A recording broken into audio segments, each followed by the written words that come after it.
John Gong, a professor of economics at the University of International Business and Economics in Beijing. Professor, thank you so much for your time.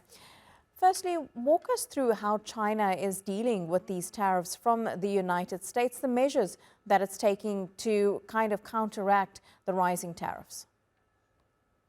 Well, first of all, China hasn't succumbed to Washington's demand to make the call first to Donald Trump. The way President Trump talks about other countries' responses, he used the phrase "kiss his ass." China is not going to kiss his ass. China is going to kick his ass.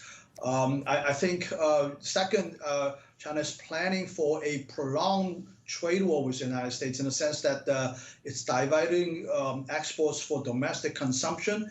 As a matter of fact, we have just reported the Chinese government is mobilizing resources to call for retailers and also e-tailers to help exporting companies. I think there's a sentiment out there in China's public, very much like what happened in Canada, that people are sick and tired of the bullying and coercion from Washington, and they're ready to extend a helping hand to help the exporting companies to weather through this very difficult time. Already people are buying things that are meant to be destined for overseas exports. But now I would expect that purchases of these good products by domestic consumers is going to increase dramatically. We're starting to see some signs like this in the first quarter economic figures just released today. John, you say China is, of course, not backing down. We've heard those comments from President Xi, but he's also on the second stage right now of his visit to some of the Southeast Asian countries, which some analysts have described as possibly a bit of a charm offensive. But given that tariff situation, how crucial are these meetings in Vietnam, Malaysia, and Cambodia? Well, first of all, I think the trip is pre-planned already. This is actually planned before President Trump started his trade war with the rest of the world.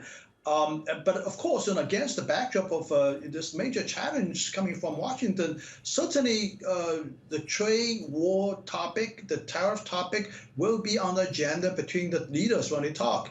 I think you said it's time campaign, but that's very accurate. I would say, of course, we like to maintain good relationships with Malaysia, with Vietnam, with Cambodia.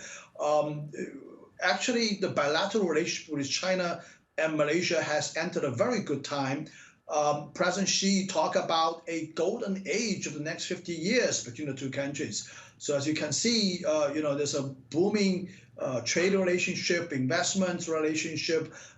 China is Malaysia's largest trading partner, exceeding $200 billion of trade, bilateral trade last year.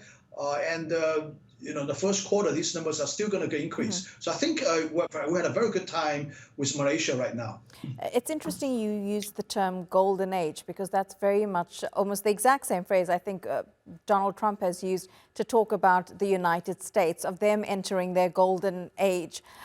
But China, the countries that they're now looking to strengthen their ties with and relationships with due to some of these U.S.